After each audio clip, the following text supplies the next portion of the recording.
ജപ്തി നടപടികൾ ഒഴിവാക്കാൻ കശുവണ്ടി വ്യവസായി 2021 മുഖ്യമന്ത്രിക്ക് നൽകിയ അപേക്ഷയിൽ 2024 വ്യവസായ വകുപ്പിന്റെ അന്വേഷണം. നിലവിൽ കശുവണ്ടി വ്യവസായിയായ കേരളപുരം സ്വദേശി ജയചന്ദ്രൻ പെഴുവരിയിലാണ്.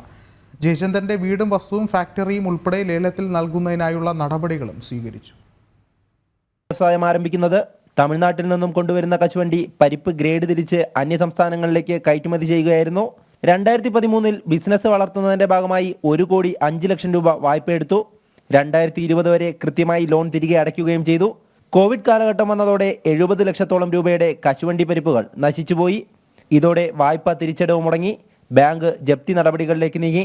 ജപ്തി ഒഴിവാക്കി തരുന്നതിനും വ്യവസായം പുനരാരംഭിക്കുന്നതിനും വേണ്ടിയാണ് ജയചന്ദ്രൻ 2021 മുഖ്യമന്ത്രിക്ക് അപേക്ഷ നൽകിയത്. എന്നാൽ സർക്കാരിന്റെ ഭാഗത്തു നിന്ന് യാതൊരു പ്രതികരണവും ഉണ്ടായില്ല. ഇതോടെ ബാങ്ക് ജപ്തി നടപടികൾ സ്വീകരിക്കുകയും നിലവിൽ ജയചന്ദ്രന്റെ 2 വീടുകളും വസ്തുവും ഫാക്ടറിയും ഉൾപ്പെടെ ലേലത്തിൽ നൽകുന്നതിനുള്ള നടപടികളും സ്വീകരിച്ചു. 2024 നവംബർ അവസാനമായതോടെയാണ് മുഖ്യമന്ത്രിക്ക് നൽകിയ അപേക്ഷയിന്മേൽ വ്യവസായ വകുപ്പ് അന്വേഷണം ആരംഭിച്ചത്. വ്യവസായ വകുപ്പിൽ നിന്നും ഉദ്യോഗസ്ഥൻ ജയചന്ദ്രനെ ഫോണിൽ ബന്ധപ്പെടുകയായിരുന്നു. അത് കിട്ടിയത് എക്സാമിൽ എന്ന് പറഞ്ഞ് കിട്ടിയിരിക്കുന്ന എനിക്ക് ഇന്നാ കിട്ടിയത് സാറേ. അതെങ്ങനെ ഇപ്പം കിട്ടിയപ്പോ ഞാൻ വിളിച്ചതാ. ഇത് 15/9 31/8 ഡേറ്റ് ഇട്ടിരിക്കുന്നത്. 31/8 ഇയർ 2021. കൊള്ളാം.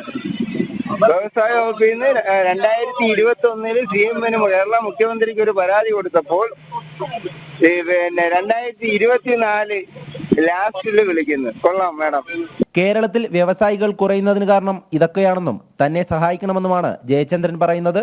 ഞാൻ എൻ്റെ ബിസിനസ് നല്ലോണം പോയിക്കൊണ്ടിരിക്കുകയും എനിക്ക് കോവിഡ് വന്ന സമയത്ത് ഞാൻ വെളിയിലോട്ട് അയച്ച പരിപ്പിൻ്റെ പേയ്മെൻറ്റുകളെല്ലാം ബ്ലോക്കായി.